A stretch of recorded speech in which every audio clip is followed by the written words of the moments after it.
Welcome students. Now today we are going to study class 10th mathematics chapter 3 linear equation in two variables and exercise 3.5. In earlier classes we have already studied how to identify or how to determine the variables x and y with the help of two methods. First methods we have learned about the substitution method and the second method is elimination method. Here we are going to study about the cross multiplication method, a new method but little bit same. So now here we are going to discuss. The method is cross multiplication method. इसमें क्या करना है कि दो equation हमारी होगी वही a1x plus b1y plus c1 is equal to 0. This is one equation and the another equation is a2x plus b2y plus c2 is equal to 0.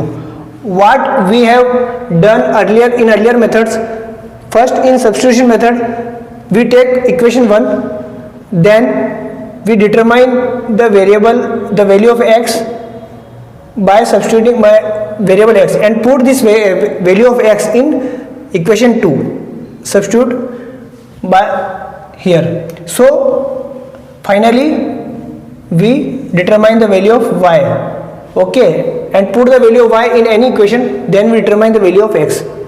तो इस प्रकार हम ये दोनों इक्वेशन की वैल्यू x और y की वैल्यू निकालते हैं सब्स्टिट्यूशन मेथड से.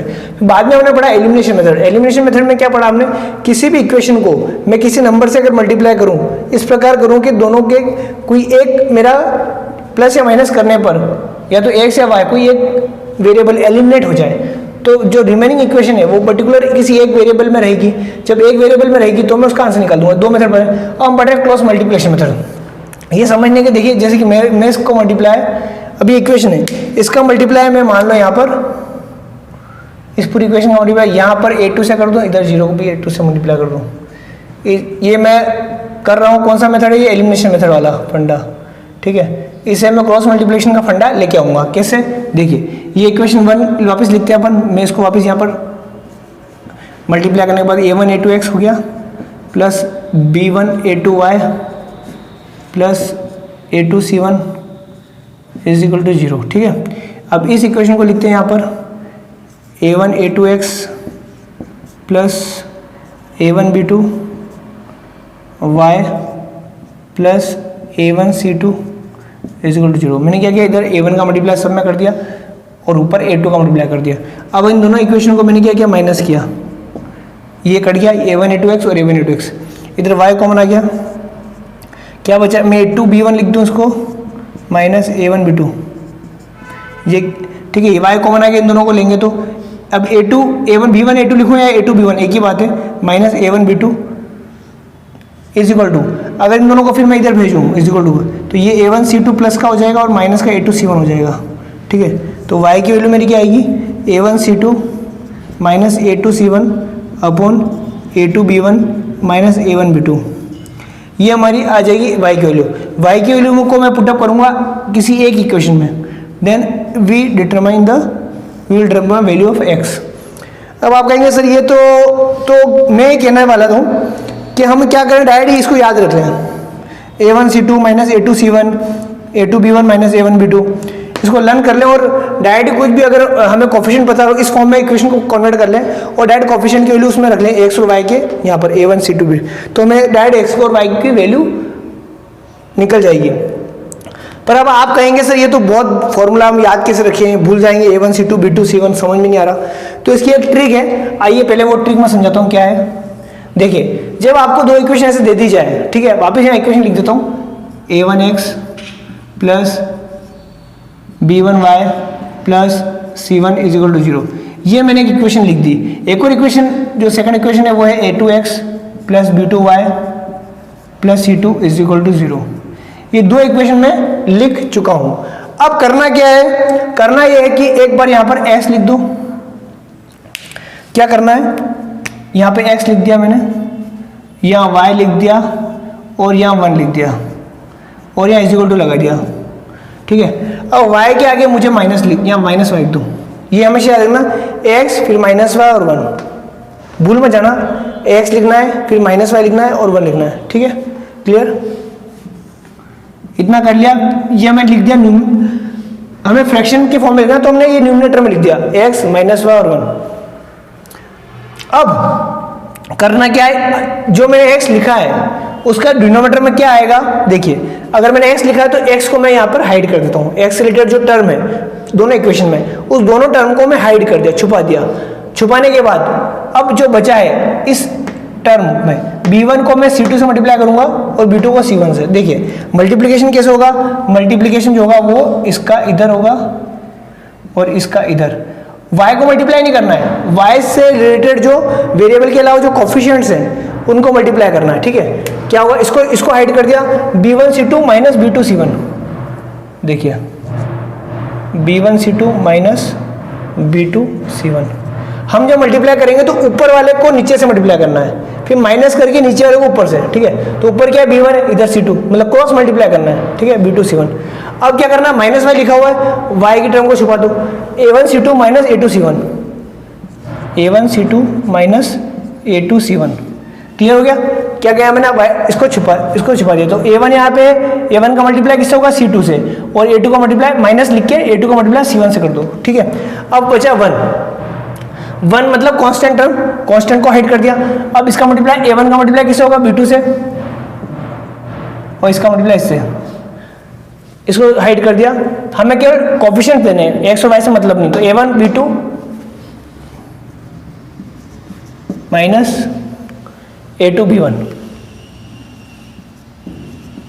यहां तक क्लियर है।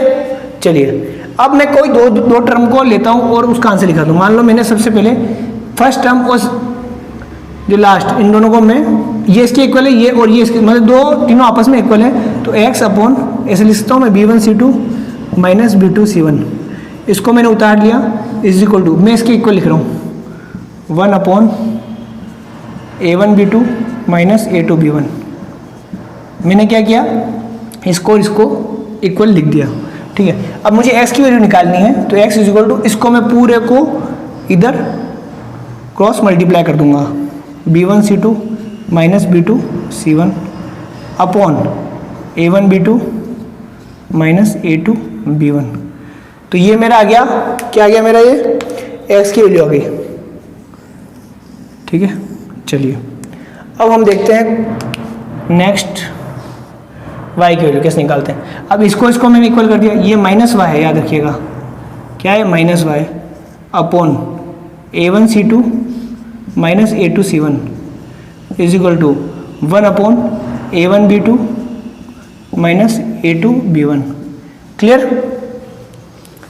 अब क्या करना है, अब y is equal to, y की वैल्यू निकालनी है, इस पूरे को मैं इधर ट्रांसफर कर दूं तो माइनस y आएगा, माइनस y है a1 c2 minus a2 c1 upon a1 b2 minus a2 b1। ये y की वैल्यू आ गई, नहीं ये माइनस y की वैल्यू, तो y की वैल्यू क्या करेंगे, ये माइनस हटा के इसको इधर माइनस लग जाएगा, ठीक है। अगर माइनस का मल्टीप्लाई इधर मैं करूँ, इसको मैं -1 से मल्टीप्लाई कर दूँ, तो इधर भी इसको -1 से मल्टीप्लाई कर दूँ, -1 माइनस प्लस y हो गया, इस पूरे को माइनस में मल्टीप्लाई कर देता हूँ, तो या तो माइनस का मल्टीप्लाई ऊपर कर दो या नीचे कर दो, ठीक है। तो मान लो नीचे कर देता हूँ, तो a1 c2 minus a2 c1 upon, ये इसको अगर माइनस का मल्टीप्लाई कर देंगे तो क्या हो जाएगा, ये माइनस का हो जाएगा और ये प्लस का हो जाएगा, यानी कि इसको मैं पहले लिख दूँ a2 b1 minus a1 b2, ठीक है। कैसे भी लिख सकते हैं, कोई फर्क नहीं पड़ता। तो ये हो गया मेरा y टर्म, ये समझना है आपको। a1 c2 ऊपर का टर्म जैसे माइनस का मल्टीप्लाई नीचे कर दिया, माइनस का ऊपर नीचे कहीं पर भी कर सकते हैं आप। माइनस का मल्टीप्लाई अगर यहाँ पर है तो इसका मल्टीप्लाई मान लो मैंने फिर माइनस का मल्टीप्लाई ऊपर नीचे कर दिया, यूँ समझिए, तो माइनस और माइनस प्लस हो गया, ये वही रहा, माइनस का मल्टीप्लाई नीचे हो गया, माइनस का मल्टीप्लाई नीचे मतलब जो प्लस का था वो माइनस का हो गया, ये माइनस का तो प्लस का हो गया, तो पहले लिख दिया इसको a2 b1, और ये माइनस का हो गया तो इसको बाद में लिख दिया। यानी कि कहने का मतलब ये है, जो मेरे यहाँ पर आ रहा था x की वैल्यू, a1 y की वैल्यू जा रही थी a1 c2 minus a2 c1 upon a2 b1 minus a1 b2, देखिए वो कभी आ गया मेरा, ये की वैल्यू मेरी यहाँ पर आ गई। और s की वैल्यू जो मैं निकालता वो की b1 c2 minus b2 c1 upon a1 b2 upon a2 b1। अब आप कहेंगे कि सर ये तो ठीक है, समझ में आ गया मेरे को, हमको कि इस प्रकार हम ये कर सकते हैं, ये इक्वेशंस हम निकाल लेंगे, पर अब सॉल्व कैसे करेंगे, कोई भी एग्जांपल देंगे तो सॉल्व कैसे करना है, सिंपल है। कोई दो इक्वेशन दे दिए, ठीक है, x माइनस और 1 लिख दो, लिख दिया डिनोमिनेटर में। उस इक्वेशन का इस इधर कोफिशिएंट का मल्टीप्लाई इधर, उस साइड उसको हाइड कर दो, इसका नीचे लिखना तो इसका मल्टीप्लाई इधर, इसका मल्टीप्लाई इधर, ये आ गया। इसको हाइड कर देंगे तो इसका मल्टीप्लाई इधर, इसका मल्टीप्लाई इधर, इसको हाइड कर देंगे, इसका मल्टीप्लाई इधर, इसका मल्टीप्लाई इधर। फिर इन दोनों को ले लेंगे तो x की वैल्यू निकल जाएगी, इन दोनों को ले लेंगे तो y की वैल्यू निकल जाएगी। अब जो सबसे इंपॉर्टेंट है, जो गलती होती है वो ये कि यहाँ पर माइनस वाई लगाना है, ठीक है, ये आप भूलना मत। x माइनस वाई और 1 ये लिख देना, तो आपका आंसर इजीली अच्छे से आ जाएगा। तो ये हमारा थ्योरी पार्ट कंप्लीट होता है। अब हम एग्जांपल्स इसके क्वेश्चन करेंगे। तो एक्सरसाइज 3.5 हम करते हैं। एक्सरसाइज 3.5 का फर्स्ट क्वेश्चन है, which of the following pairs of linear equations has unique solution, no solution और infinite many solution, in case there is unique solution find it by using cross multiplication method. देखिए हमें केवल इतना पता करना है पहले कि जो इक्वेशंस दी हुई है, जो इक्वेशंस दी हुई है उनका सॉल्यूशन या तो यूनिक होगा या कोई सॉल्यूशन नहीं होगा या इनफाइनाइट मेनी सॉल्यूशन होगा। मैं बता चुका हूँ वो कंसेप्ट कौन सा, जो पुरानी हम एक्सरसाइज में पढ़ चुके हैं, a1/a2 b1/b2, मतलब अगर a1/a2 और b1/b2 निकालेंगे, ये अगर दोनों बराबर आ गए, दोनों बराबर आ गए तो क्या होगा, दोनों बराबर आ गए तो वो पैरेलल लाइंस हो सकती है या फिर कोइंसिडेंट लाइन हो सकती है। अगर फिर हम देखेंगे C1 C2 क्या बराबर आ रहा है, अगर C1 C2 भी बराबर आ रहा है then that is coincident lines, और ये दोनों बराबर नहीं है देन पैरेलल लाइंस, और ये भी बराबर नहीं है, ठीक है। अगर शुरुआत में देखेंगे ये दोनों आपस में बराबर नहीं है b1 b2, then it is intersecting lines, तो उसका यूनिक सॉल्यूशन होगा। और इंटरसेक्टिंग लाइंस अगर होगी तो यूनिक सॉल्यूशन होगा। पैरेलल अगर लाइंस है तो पैरेलल लाइंस है तो क्या होगा, देयर इज नो सॉल्यूशन। और अगर कोइंसिडेंट लाइन होगी यानी तीनों रेशियोज आपस में बराबर हो गए तो कोइंसिडेंट लाइंस यानी कि there is infinite many solutions. तो ये तीनों सिचुएशन है। आइए पहले हम चेक कर लेंगे। तो सबसे पहले हम चेक करते हैं क्वेश्चन नंबर 1 का, कोई से भी लेता हूँ। और हाँ ये कहेगा अगर वो यूनिक सॉल्यूशन है मतलब इंटरसेक्ट लाइन, तो उसको कैसे सॉल्व करना है, क्रॉस मल्टीप्लिकेशन मेथड से सॉल्व करता है। देखिए x minus 3y minus 3, x minus 3y minus 3 is equal to 0, ये इक्वेशन है। सेकंड इक्वेशन है 3x minus 9y minus 2 is equal to 0। हमें क्या करना है, ये a1 b1 c1, ये a2 b2 c2, ठीक है। तो हमें a1/a2 निकाल लेना पहले। a1/a2 कितना आया, 1/3 आया, ठीक है। इसका कुछ नहीं तो 1 है। b1/b2 कितना आ रहा है, माइनस 3 और माइनस 9 कट कर देंगे, 3 1 जा 3, 3 3 जा 9, 1/3 आ गया। a1/a2 और b1/b2 दोनों को क्या आ गए, बराबर आ गए। a1/a2 is equal to b1/b2 आ गए, यानी कि यह लाइन या तो पैरेलल होगी या कोइंसिडेंट लाइन होगी। अब डिपेंड करेगा C1/C2 पे। C1/C2 ये बराबर हो तभी हमें आगे जाना है, नहीं तो आगे नहीं जाना है। इक्वल आगे। अब C1/C2, C1 कितना -3/-2, यानी कि इसको माइनस से माइनस करेंगे तो 3/2। और फर्दर आप नहीं कटोगे, यानी कि C1 और C2 इक्वल नहीं है आपस में। जब इक्वल नहीं है तो कौन सी लाइन्स हो गई, देट आर पैरेलल लाइन्स। कौन सी है, पैरेलल लाइन्स हो गई वो। अब पैरेलल लाइन्स है दोनों इक्वेशन ग्राफिकली, तो क्या होगा इसमें, क्या होगा, नो सॉल्यूशन, कोई सॉल्यूशन नहीं निकलेगा। ये पढ़ा चुका हूँ प्रीवियस एक्सरसाइज में। इस प्रकार का ये फर्स्ट क्वेश्चन हो गया। सेकंड क्वेश्चन देखते हैं, आइए और कौन सा क्वेश्चन है। सेकंड है 2x + y is equal to 5 और 3x + 2y is equal to 8। Second वाला क्वेश्चन देख लेते हैं, फर्स्ट का second. 2x + y is equal to 5 और ये है 3x + 2y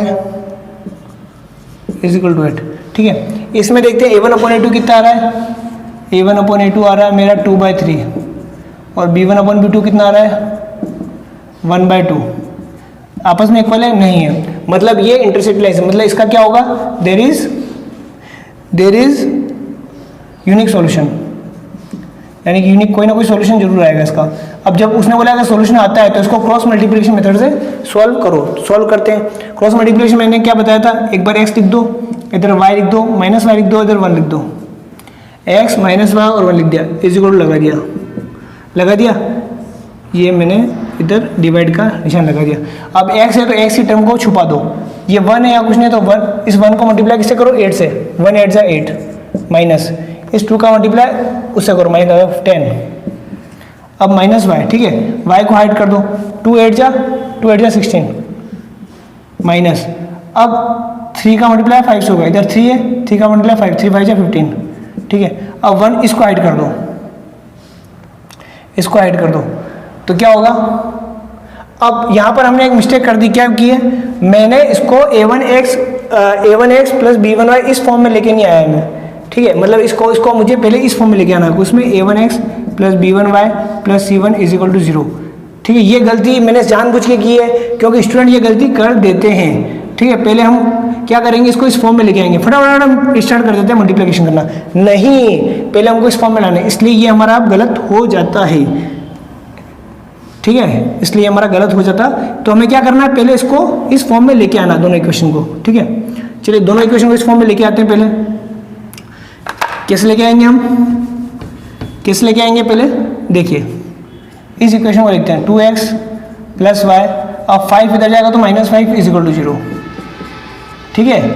अब इसी प्रकार इसको लिखेंगे 3x plus 2y minus 8 is equal to 0, ठीक है। ये गलती मैंने जानबूझ के इसलिए की, क्योंकि आप ध्यान रखें, आप जल्दी में ये गलती कर दें, अरे छुपा जैसे इसको, अरे नहीं, रुकिए, पहले उस फॉर्म में तो कन्वर्ट करो आप, एक बार वो फॉर्म में कन्वर्ट हो गया फिर आपका इजी हो जाएगा। फिर क्या करना, आपको x माइनस वाई और 1 लिखना है, ठीक है। अब x को हाइड करो, 1 का मल्टीप्लाई किससे करो, -8 से, तो 1 का मल्टीप्लाई जब -8 से होगा तो -8 आएगा, ठीक है। अब 2 का मल्टीप्लाई -5 से, तो -10 आ गया, पर माइनस तो पहले यहाँ लिखना है माइनस, ठीक है, ये मत भूल जाना, माइनस लिख के फिर 2 का मल्टीप्लाई -5 से, तो -10 आ गया। चलिए अब y को हाइड करते हैं, 2 का मल्टीप्लाई 8 से होगा, इसका मल्टीप्लाई इससे 8 है, तो 2 का मल्टीप्लाई -8 से, तो माइनस का 16, अब 3 का मल्टीप्लाई -5 से, तो माइनस का 15 आ गया, पर माइनस तो पहले से यहाँ रहता है, तो -15 अंदर लगा देते हैं अपन, ठीक है। समझ में आया? यहाँ क्या रहता है, a1c2 माइनस a2c1, तो माइनस ये रहा और इसको मल्टीप्लाई करेंगे तो ये माइनस आएगा। अब इसका मल्टीप्लाई 16 किसे मल्टीप्लाई किया, इसको हाइड कर दिया, अब 2 का मल्टीप्लाई -8 से, तो -16 आ गया, और माइनस लगाया मैंने, माइनस का मल्टीप्लाई 3 का मल्टीप्लाई -5 से, तो -15 आ गया, वो माइनस, ठीक है। अब 1 यानी इसको हाइड कर देंगे, 2 का मल्टीप्लाई 2 से 4 आ गया, माइनस लगा देंगे, 3 का मल्टीप्लाई 1 से, तो 3 आ गया, क्लियर। इसको और सिंप्लीफाई करते हैं, x अपॉन, अब खोल देते हैं -8 और माइनस ये प्लस का 10 हो जाएगा, क्लियर, इज इक्वल टू, अब -y लिख देते हैं अपन, -16 और माइनस और माइनस प्लस का 15 हो गया, ठीक है, और 1/4 में 3 गए तो 1 आया, क्लियर। अब देखिए और सॉल्व कर लेते हैं, x अपॉन 10 में से 8 गए तो 2, अब y, ठीक है, -y अपॉन, अब 16 में से 15 गए, क्या -1 आ गया, ठीक है। अब माइनस से माइनस कट जाएगा और 1 आ गया, ठीक है। अब कोई दो टर्म ले लेते हैं, मान लो ये और ये ले लेता हूँ, तो x/2 इज इक्वल टू 1, तो x की वैल्यू आ गई 2 आ गई, ठीक है। इसी प्रकार ये लेता हूँ y इज इक्वल टू 1, इन दोनों को लूँगा तो ये हमारी s की वैल्यू और y की वैल्यू हमने आइडेंटिफाई कर ली, ठीक है। क्रॉस चेक कर सकते हैं फटाफट, देखिए तो x की वैल्यू 2 रखी, 2 2 जा 4, और y की वैल्यू रखी 1, 5 आ गया, ये 5 आ रहा है, s की वैल्यू 2 रखी, 3 2 जा 6, y की वैल्यू 1 रखी, तो और 1 रखी तो 2 आ गया, 6 + 2 8 हो गया, यानी कि हमारा आंसर सही है। तो इस प्रकार मेथड है, ये हम मेथड से इजीली हम कर सकते हैं। जो गलतियां जो स्टूडेंट करते हैं वो आप नहीं करें, पहले तो इस फॉर्म में बदले, गलती होती है वो आप नहीं करें। दूसरा, ये माइनस लगाना भूल जाते हैं, y यहाँ पहले x, ये -y आएगा और 1 आएगा, ये गलती आप नहीं करें। इस प्रकार अगर सिंप्लीफाई करेंगे तो इजीली विदाउट मिस्टेक हम अच्छे से क्वेश्चन कर पाएंगे। आइए फर्स्ट क्वेश्चन बाकी है जो आप करें खुद ही, मैं सेकंड क्वेश्चन करता हूँ इसी का, ठीक है। अब सेकंड क्वेश्चन क्या है, आइए पढ़ लेते हैं। For which the values of a and b, a और b की किस वैल्यू पर does the following pair of linear equation have an infinite number of solution. अब a और b की क्या वैल्यू होगी कि इन दोनों इक्वेशन की जो x और y निकलेगा वो इनफाइनाइट सॉल्यूशन निकलेगा। इनफाइनाइट सॉल्यूशन कब निकलता है इनफाइनाइट मेनी सॉल्यूशन, जब a1/a2 दोनों इक्वेशन का a1/a2 is equal to b1/b2 is equal to c1/c2 हो, ठीक है। अब देखिए क्वेश्चन क्या है, 2x + 3y is equal to 7, ये इक्वेशन हो गई। और सेकंड इक्वेशन है a - bx plus a + b × y is equal to 3a plus B minus 2। Okay, ये हमारा दो इक्वेशन हो गई। अब इसमें वैल्यू किसकी निकालनी, ए और बी, पर दे रखा है, क्या दे रखा है कि यदि इफ ये दोनों लाइन का इन दोनों इक्वेशन का सॉल्यूशन इनफाइनाइट सॉल्यूशन कब होगा, जब दोनों इक्वेशन का a1 upon a2 is equal to b1 upon b2 is equal to c1 upon c2 होता है। तो देखिए, मान लीजिए कि है, मान लो कि है ये, हम अब इसमें a1 में क्या होगा, a1 की वैल्यू यहाँ 2 आ गई। अब सबसे पहले a1 है b2 c1 c2 करने से पहले मैं चाहता हूँ कि इसको अपन उस फॉर्म में लिख लें जिस फॉर्म में यूनिफॉर्मली इक्वेशंस रहती है। ठीक है, लिख लेते हैं पहले। तो ये पहले फर्स्ट इक्वेशन में लिख लेते हैं, 2x plus 3y minus 7 is equal to 0, इस फॉर्म में आ गई। इसको भी उसी फॉर्म में लिख लेते हैं, a minus B into X plus a plus B into Y, और ये आ जाएगा माइनस का 3a माइनस का b प्लस का 2। ठीक है, ये इधर माइनस का हो जाएगा, ये प्लस बी का तो माइनस का हो जाएगा, माइनस 2 है तो प्लस का 2 हो जाएगा। ये दो इक्वेशन मेरी आ गई। अब इसको मैं लिख लेता हूँ, अगर a1 अपॉन, अगर इफ गिवन है, नहीं इट इज गिवन, लिख देते हैं, it is given that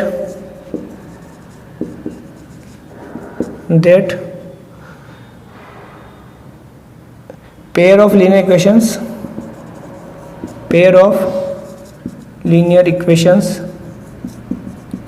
have infinite solutions, then अगर ऐसा है तो a1 upon a2 is equal to b1 upon b2 और is equal to c1 upon c2 होता है। ठीक है, अगर ये होता है तो क्या होगा, तो हम उसकी वैल्यू लिख देते हैं वहाँ पे, सिंपल।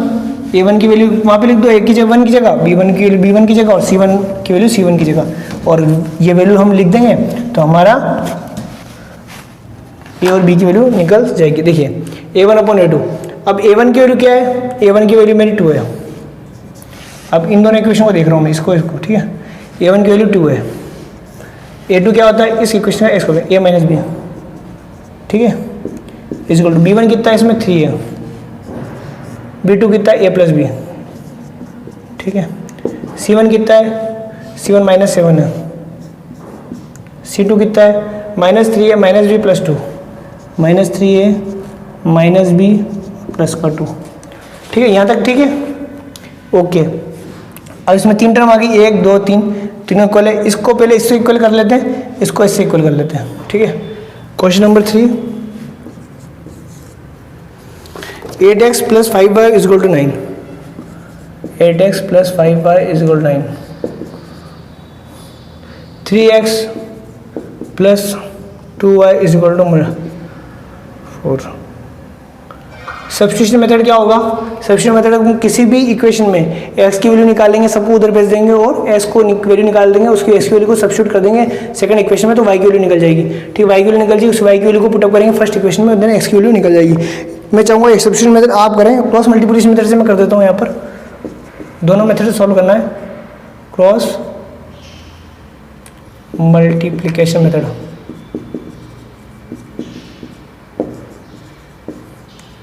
क्रॉस मल्टीप्लिकेशन मेथड क्या होगा, देखिए क्या लिखना है, एक्स लिखना है is equal to minus Y लिखना है, वो लिखना है यहाँ तक। ठीक है, चलिए एक्स को हाइड कर दो, वापस वही गलती कर रहे हैं हम, इसको 9 माइनस 9 इज इक्वल टू 0 लाओ, ये माइनस 4 इज इक्वल टू 0 हो जाएगा। ठीक है, अब सही है, इस फॉर्म में लाने के बाद ही हम क्रॉस मल्टीप्लिकेशन मेथड लगाना है। ठीक है, चलिए अब सही है, अब कोई गलती नहीं, एक्स हाइड कर दिया, 5 4 जा 20, माइनस का 20 आएगा, ये माइनस है, ये अब क्या आएगा,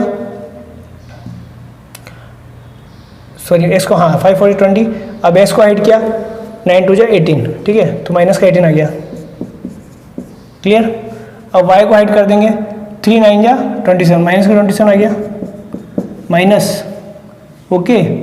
अब किसको हाइड किया, y को हाइड किया, ऊपर से मल्टीप्लाई करते हैं, फिर गलती कर रहे हैं हम, इसको हाइड किया, क्या किया मैंने, 8 4 जा 32 आ गया माइनस का,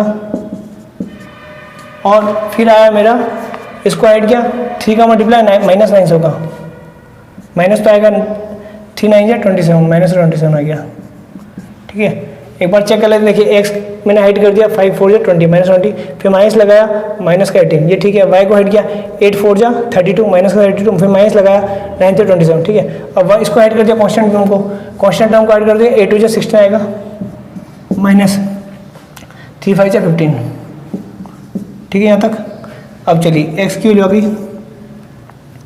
अब माइनस 20 और प्लस का 18 इज इक्वल टू माइनस का वाई अपॉन माइनस का 32 प्लस का 27 और 16 में से 15 गया तो 1 आ गया, ठीक है। अब x अपॉन माइनस 20 और 18 यानी माइनस का 2 आ गया, क्लियर। अब माइनस वाई अपॉन 27 और 32 दोनों माइनस हो जाएंगे, कितने हैं 28 29 30 5 आ जाएंगे, माइनस का आएगा बट क्योंकि 32 बड़ा है और 1, ठीक है। अब इसको लेते हैं तो x upon minus 2 is equal to 1, तो x की वैल्यू क्या आ गई मेरी -2। इसी प्रकार इसको लेते हैं, यहाँ माइनस से माइनस कट गया तो y अब इज इक्वल टू 5 आ गया, ठीक है। तो x equal to -2 y is equal to 5, ये मेरा होगा क्रॉस मल्टीप्लिकेशन मेथड से। सब्स्टिट्यूशन मेथड से आप कर लेंगे। क्वेश्चन नंबर 4 देखते हैं next. Form the pair of linear equation in the following problem and find the solution by an algebraic method, ठीक है। अगर मेथड एग्जिस्ट है, इफ एग्जिस्ट लिखा है, अगर मेथड एग्जिस्ट है तो हमें उसका सॉल्यूशन अलजेब्रिक मेथड से निकालना है। चलिए, अलजेब्रिक मेथड मतलब कोई सा भी मेथड आप यूज़ कर सकते हैं, सब्स्टिट्यूशन मेथड हो चाहे एलिमिनेशन मेथड हो या क्रॉस मल्टीप्लिकेशन मेथड हो, किसी एक मेथड से आप यूज़ निकाल सकते हैं जो आपको इजी लगता है। मेरे ख्याल से क्रॉस मल्टीप्लिकेशन बड़ा इजी है, इसमें वो सब फटाफट एक ही साथ 100 की वैल्यू निकल जाती है। चलिए फोर्थ का फर्स्ट करते हैं फटाफट, ठीक है। A part of monthly hostel charge is fixed and the remaining depends on the number of days one has taken food in the mess. एक हॉस्टल है, उसका चार्ज फिक्स है, मंथली चार्ज, और जो रिमेनिंग चार्ज है वो depend करता है कि खाना कितने दिन खा रहे हो, नंबर ऑफ डेज के हिसाब से मेस में। When a student takes a food, कोई स्टूडेंट है एक स्टूडेंट एक स्टूडेंट है ए, ठीक है, टेक्स फूड फॉर 20 डेज, ठीक है। शी हैज़ टू पे 1000 रुपीज़, उसने 20 डेज तक उस हॉस्टल में खाना खाया, 20 डेज तक, 20 days take food in mess, mess में 20 दिन तक खाना खाया, ठीक है। और उसने कितना पे किया, कितना किया, पे किया उसने 1000 रुपीज़ एज होटल चार्ज, ठीक है। हॉस्टल का चार्ज उसने 1000 रुपीज़ फिक्स किया। इस 1000 रुपीज़ में उसका हॉस्टल का चार्ज भी है और फिक्स चार्ज भी है, मतलब ये मेस का चार्ज भी है। और बी स्टूडेंट है, दूसरा स्टूडेंट कौन सा, बी, स्टूडेंट बी, ये क्या करता है कि 26 डेज तक उसने मेस में खाना खाया, ठीक है। Food, take food in mess, ठीक है। और पे ₹1180 एज हॉस्टल चार्ज, और कितना पे करता है ये 1180 rupees, clear. Find the fix charge and the cost of food per day. तो हमें क्या करना है, बिल्कुल सिंपल है। अब यहाँ पर जो पूछा है उसी को हम मान लेते हैं, उसी को हम सपोज कर लेते हैं। Suppose the fix charge of hostel का फिक्स चार्ज, हॉस्टल का fix charge on monthly basis पे है, 1 महीने का कितना है, मान लो ₹100 है, ठीक है। और दूसरा मान लेते हैं, ठीक है, मेस चार्ज, खाने का मेस लिख दें या फिर फूड चार्ज लिख दें। फूड चार्ज पर डे का फूड चार्ज कितना है, ₹Y पर डे, ये मैंने सपोज कर लिया। ये दोनों ही निकालना है मेरे को, दोनों मान लिया।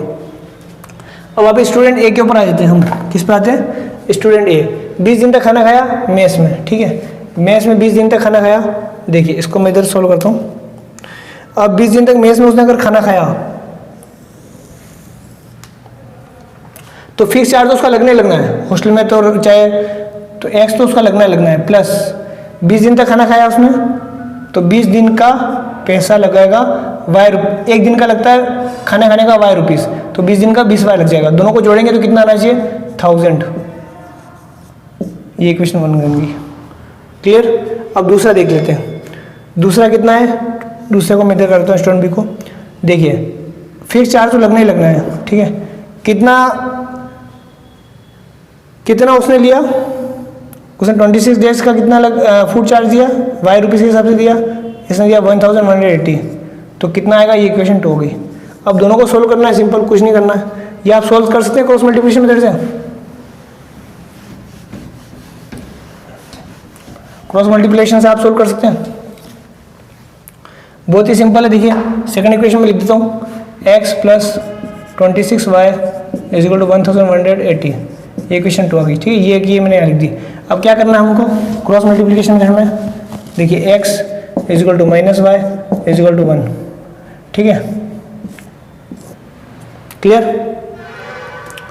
अब x ये हो गया, इसका मल्टीप्लाई इधर। अब पहले इसको उस फॉर्म में कन्वर्ट कर लो सबसे पहले, ठीक है। माइनस इज इक्वल टू 0, इसको माइनस कर देंगे तो इज इक्वल टू 0 आ जाएगा, ठीक है। समझ में, इसको इस फॉर्म में लिया है। अब x को छुपा देंगे, इसका मल्टीप्लाई इससे कर देंगे। आप चाहे दूसरा मेथड भी यूज़ करते हैं, सब्स्टिट्यूट या एलिमिनेशन मेथड भी। इसको इससे माइनस करेंगे तो x कट जाएगा, तो y की फॉर्म में आ जाएगा। वो भी इजी है, जो आपको इजी लगता है आप उस मेथड से यूज़ करते हैं। अलजेब्रिक मेथड में तीनों मेथड यूज़ हैं, ठीक है। तो मैं चाहूँगा ये क्वेश्चन किसी भी एक मेथड से आप सोल्व करें और x और y की वैल्यू निकाल दें, x की और y की वैल्यू आ जाएगी। इसके आगे आप खुद करें। अब मैं क्वेश्चन नंबर 4 का सेकंड करता हूँ। देखिए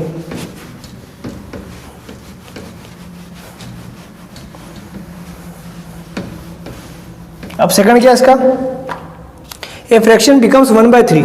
question number 2, a fraction becomes 1/3 when 1 is subtracted from the numerator and it becomes 1/4 when 8 is added to its denominator. Find the fraction। देखिए तो हम लिख देंगे suppose the fraction is x upon y। Fraction क्या है, x upon y। अब बोल रहा है फ्रैक्शन 1/3 बन जाएगा जब मुझे when 1 is subtracted from the numerator, एक में से एक माइनस करूँगा, ठीक है। तो ये बन जाएगा मेरा 1/3। और दूसरा x अपॉन y तो है, इट बिकम्स 1/4। ये 1/4 बन जाता है कब, तब when 8 is added to the denominator। Denominator में अगर 8 ऐड कर दूँ, ठीक है। ये क्वेश्चन 1 बना लेंगे, 2 बना लेंगे, ठीक है। कैसे बनाएंगे समझ में आ गया। इसका मल्टीप्लाई इधर, इसका मल्टीप्लाई इधर, क्रॉस मल्टीप्लाई कर देंगे तो x और y की में इक्वेशन आ जाएगी, ठीक है। करता हूँ सॉल्व। y कहता हूँ x minus Y into 3 is equal to Y. कुछ नहीं किया, इसका मल्टीप्लाई इधर, इसका मल्टीप्लाई इधर कर दिया, तो 3x minus 3 is equal to Y. तो ये आ गया मेरा 3x minus Y minus 3 is equal to 0। Clear. इसको सॉल्व कर देते हैं। 4x, x का इसका 4 का इसका मल्टीप्लाई था, 4x equal to Y plus 8। तो हो जाएगा 4x minus Y minus 8 is equal to 0। 4x minus Y minus 8 is equal to 0। Clear. दोनों इक्वेशन को जोड़ दो, क्या कर दो, ऐड कर दो। ऐड कर देंगे तो सॉरी सब्सट्रैक्ट कर देंगे। क्या कर देंगे, सब्सट्रैक्ट, क्योंकि ये माइनस माइनस ये माइनस हो जाएगा, प्लस हो जाएगा, ये प्लस हो जाएगा, कट गया। 3x में से 4x गए तो x बचा पर साइन माइनस गया क्योंकि 4 बड़ा है, ठीक है। और 8 में से 3 गया तो प्लस का 5, तो x की वैल्यू कितनी आ गई, minus x is equal to minus 5। तो x की वैल्यू आ गई 5। y की वैल्यू भी निकल जाएगी। y की वैल्यू कितनी आएगी, देखिए कोई भी क्वेश्चन ले लो, ये ले लो 3x माइनस वाई माइनस 3 ले लो, 3x minus Y minus 3 is equal to 0। x की वैल्यू 5 है तो 3 into 5 minus Y minus 3 is equal to 0। 15 हो गया, 15 minus Y minus 3 is equal to 0, ठीक है। तो ये आ गया मेरा 15 में 3 गए तो माइनस वाई 12, ठीक है। तो y की वैल्यू आ गई 12, ठीक है, माइनस 12 आ गई। ओके, तो y कितना गया माइनस 12 और x की वैल्यू कितनी आ गई 5। अब देखते हैं इसमें मैं अगर रख दूं तो क्या सही आंसर आ रहा है मेरा।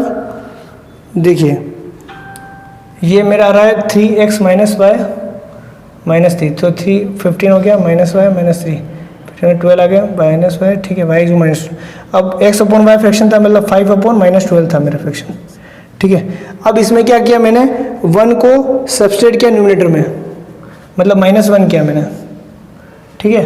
तो मेरा 1/3 आता है क्या, ये क्या आता है मेरा 4/12, 1/3 आता है मेरा 1/-। एक X equal to -5, X equal to 5 आ गया। ठीक है, क्या गड़बड़ कर रहा हूँ मैं? 5 + 8 4x, 4x -1 -8 हो गया। ठीक है, और ये 3x - y -3 = 0 हो गया। इसको जोड़ा 4x में 3 का तो -x आ गया, 8 में से 3 का तो 5 आया। ठीक है, x इक्वल टू -5 x हाई होगी। अब x की वैल्यू मैंने रखी तो 15 माइनस तो प्लस का 12 आया, ये प्लस का 12 आएगा, सॉरी मैं गलती ये कर रहा हूँ, प्लस का 12 आएगा।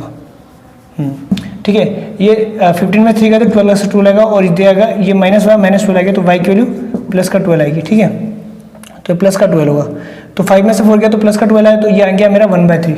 क्लियर। अब ये देखते हैं हम, अगर 5/12 है, ये वाला देखते हैं। 5/12 में अगर मैं नीचे 8 का प्लस कर दूँ, 8 का प्लस कर दूँ तो कितना 5/20 आ गया। ठीक है, तो इसको कट करें, 5 × 5 = 20, 1/4 आ गया, तो 1/4 आ गया, यानी कि मेरा सही है। तो इस प्रकार हम चेक भी कर सकते हैं, मान लो कि गलती हो गई हमसे तो तुरंत हम उसको पकड़ भी सकते हैं। ये हो गया हमारा 4th का सेकंड। अब 4th का थर्ड करते हैं।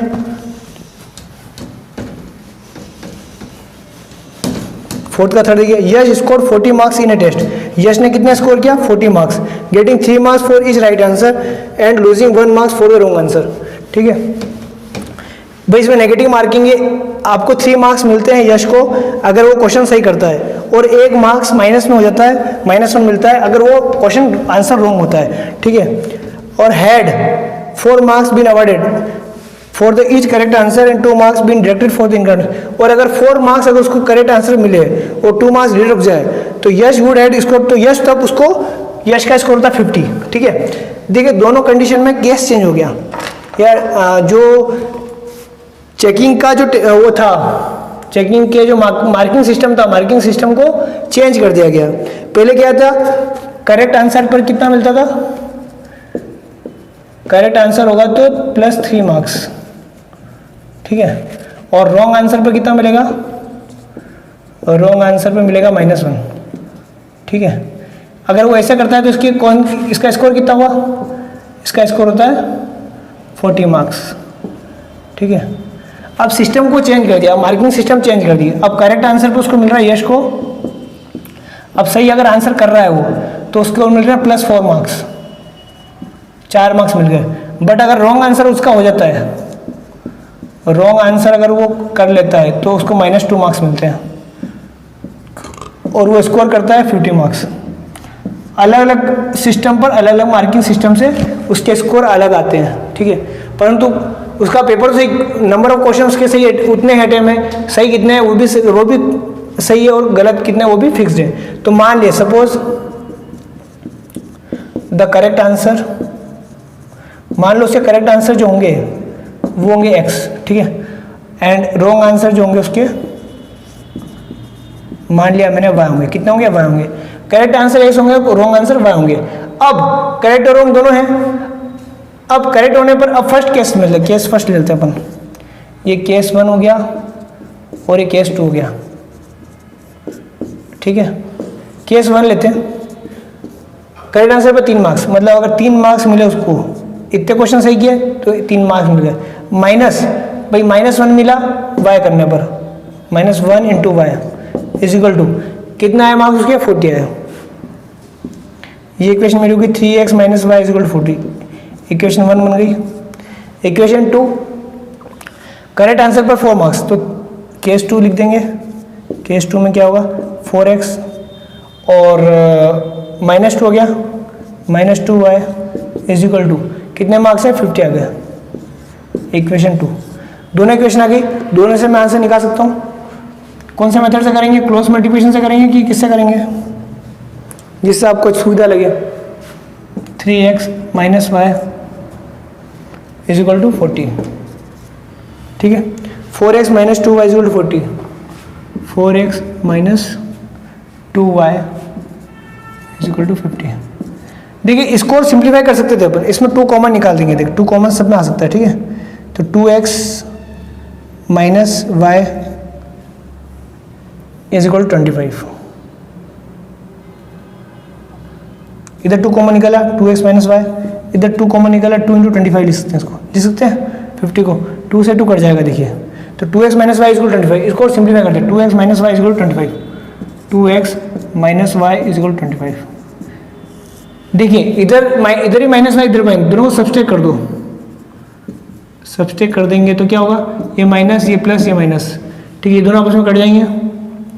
3 इसमें 2 गया तो x, 15 में से 25 गया तो 15, ठीक है, x की वैल्यू आ गई 15 और y की वैल्यू कितनी आएगी, y की वैल्यू पुट अप कर दो, x की वैल्यू किसमें 3x minus Y is equal to 43, x की वैल्यू पुट अप करो 15 minus Y is equal to 40, तो 55 minus Y is equal to 40, तो minus Y is equal to 40 minus 45,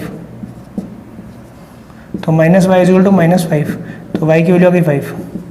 अब x और y क्या था, x था करेक्ट आंसर, तो उसने करेक्ट कितने किए उस क्वेश्चन में, करेक्ट आंसर कितने किए, करेक्ट कितने किए उसने, x 15 क्वेश्चन उसने सही कर दिए, और रॉन्ग कितने किए, रॉन्ग आंसर कितने थे उसके, रॉन्ग है 5, करेक्ट 15 रॉन्ग 5, ठीक है। अब देखिए ये सिस्टम लगता है तो 3 मार्क्स मिलते हैं, 15 थे जा 45 मार्क्स तो उसको सही के मिल गए, और पर -5 गलत भी हो गए, तो 45 में से 5 गए तो 40 मार्क्स आ गए, क्लियर। अगर ये सिस्टम लगता है तो 4 मार्क्स मिलते हैं, तो 15 4 से 60 मार्क्स मिल गए उसको, सिर्फ गलत के 2 मार्क्स है, तो 5 2 से 10, तो 60 में से 2 10 गए तो 50 मार्क्स मिले, ठीक है। इस प्रकार हम चेक कर सकते हैं, इसको क्रॉस मल्टीप्लिकेशन मेथड से भी कर सकते हैं, जैसा आपको सहूलियत हो। ये हो गया क्वेश्चन नंबर 4 का थर्ड। अब 4th का 4th लिख देते हैं, places A and B are 100 kilometre apart on highway. अब इन लास्ट के 2 क्वेश्चन में एक को क्वेश्चन बना के देता हूँ, मैं चाहता हूँ आप खुद सॉल्व कर लें, ठीक है। इसमें क्या ए और बी 2 कोई प्लेस है और उनके आपस में डिस्टेंस कितनी है 100 किलोमीटर, ठीक है, ऑन हाईवे, हाईवे के ऊपर है। One car start from A, एक कार स्टार्ट होती है ए पर, and another from B at the same time, और दूसरी स्टार्ट होती है बी पर सेम टाइम पर, उसी समय जब ए से स्टार्ट हुई और दूसरी बी से स्टार्ट हुई। अब क्या होता है देखिए, अब ये होगा कि if the car travels in the same direction different speeds, अब कार दोनों एक ही डायरेक्शन में जा रही है पर दोनों की स्पीड अलग अलग है, ठीक है।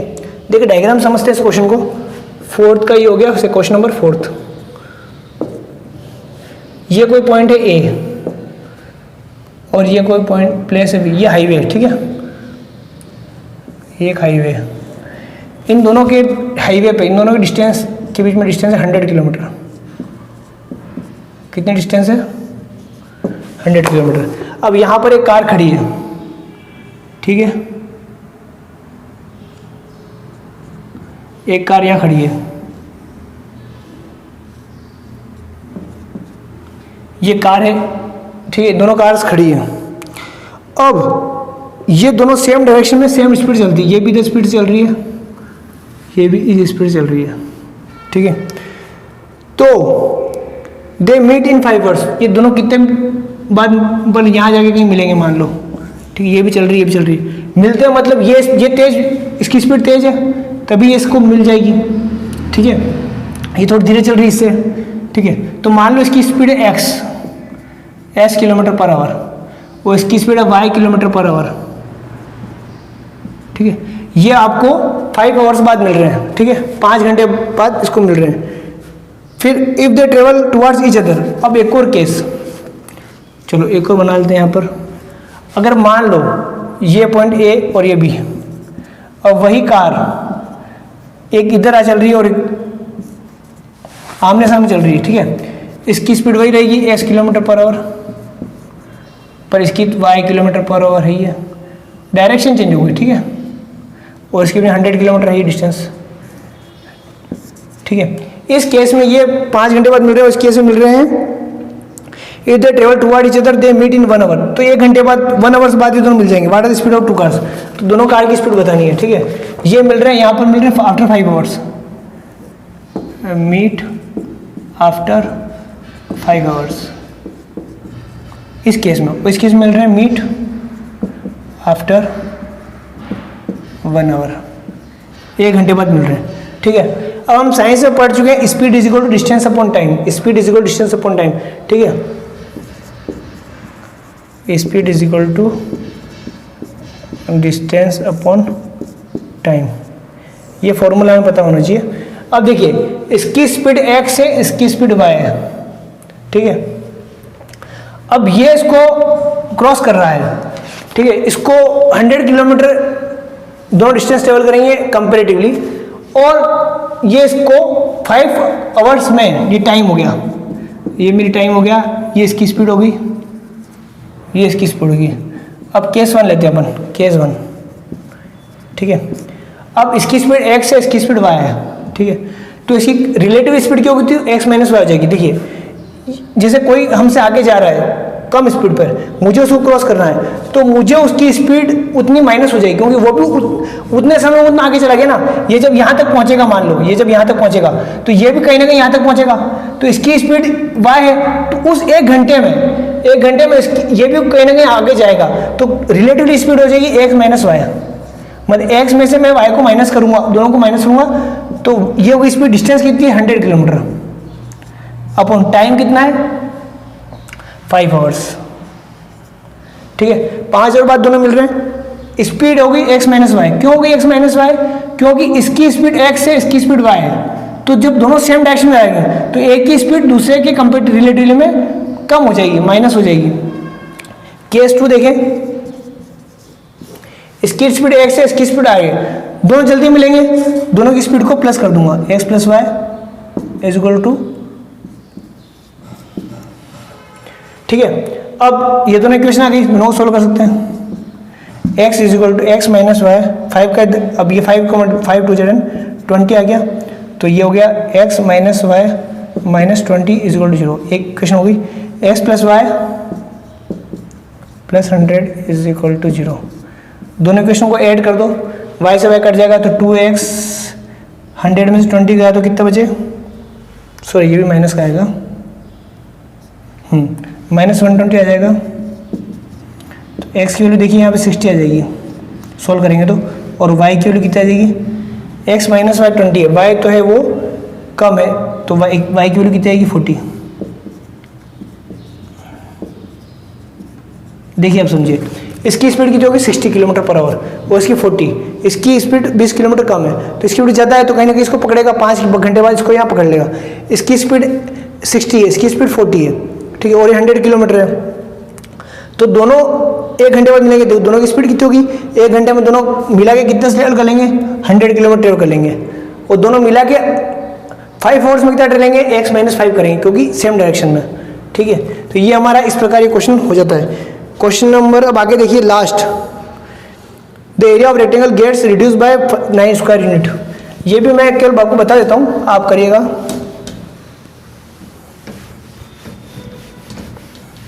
देखिए अगर आपको क्वेश्चन में नहीं दिया जाए कौन से मेथड से यूज करना है, कौन सा मेथड यूज करना है, तो आप कोई सा भी मेथड यूज कर सकते हैं, ठीक है।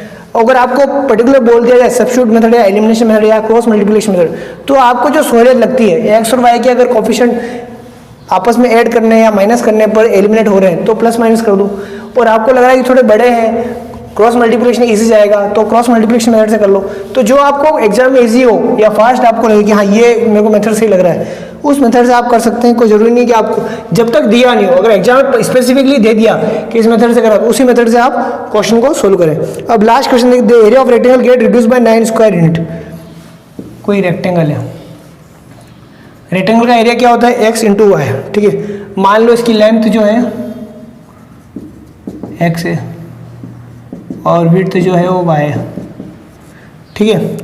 अब एरिया कितना होगा, एरिया होगा x इंटू वाई, ठीक है। The area of rectangle get reduce by 9 square unit. अब एरिया 9 स्क्वायर यूनिट से कम हो गया if the length is reduce by 5 unit and breadth is increase by 3 unit.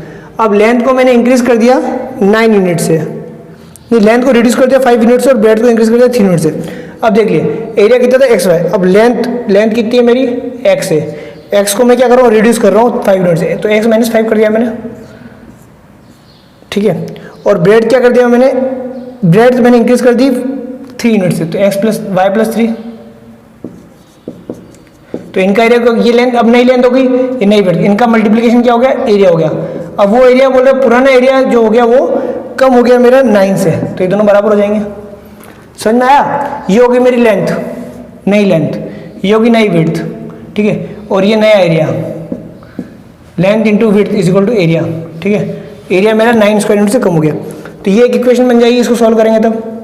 देखिए सॉल्व करते हैं इसको, x इंटू वाई, एक्स का मल्टीप्लाई प्लस 3 से करेंगे तो plus 3x minus 5y minus 15 is equal to X Y minus 9, X Y से X Y cut जाएगा, ठीक है, तो 3x माइनस 5y माइनस 15 और प्लस का 9 आ जाएगा, इधर आ जाएगा तो 3x माइनस 5y। अब 15 और 9, 15 में से 9 गए तो कितने बचे, 4 बचे, 6 बचे, तो माइनस का 6 आएगा, ठीक है। ये मेरी इक्वेशन आ गई एक और इक्वेशन अगर एक्स वाई में आ जाए तो मैं एक्स और वाई की वैल्यू निकाल लूँगा। If we increase the length by 3 unit, अब देखिए लेंथ मैंने बढ़ा दी 3 unit simple, and breadth by 2 unit, और ब्रेड्थ मैंने बढ़ा दी वाई कितनी कर दी, वाई भी बढ़ा रहा हूँ मैं 2 यूनिट, दोनों को मैंने थोड़ा इंक्रीज कर दिया, लेंथ को मैंने 3 यूनिट इंक्रीज कर दिया, वाई को ब्रेड्थ को मैंने 2 यूनिट इंक्रीज कर दिया, ठीक है, ब्रेड्थ बोल लीजिए विड्थ बोल लीजिए एक ही बात है। Area increase by 67 square metre, तो एरिया जो मेरा था वो 67 स्क्वायर से इंक्रीज हो गया, बढ़ गया, प्लस हो गया, ठीक है। ये इक्वेशन बन गई, इसको भी सॉल्व कर सकते हैं। एक्स का multiply X Y plus 2x plus 3y plus 6 is equal to X Y plus 67, X Y से एक्स वाई कट जाएगा, ठीक है, 2x plus 3y plus 6 minus 67 is equal to 0। अब 67 में से माइनस 6 गए तो कितना गया, 2x प्लस 3y। अब 67 में से 6 गए तो कितना बचा, 61 बचेगा, तो माइनस में 61 आएगा, ठीक है। इनको अब दो इक्वेशन आ गई, इक्वेशन 1 इक्वेशन 2। मैं चाहूँगा आप दोनों को सॉल्व कर लें, तो x और y की वैल्यू निकल, क्रॉस मल्टीप्लिकेशन सॉल्व कर सकते हैं, इजी रहेगा, क्योंकि इसमें कोई प्लस माइनस करने पर कोई एलिमिनेट नहीं हो रहा है, तो क्रॉस मल्टीप्लिकेशन। तो ये हमारी एक्सरसाइज 3.5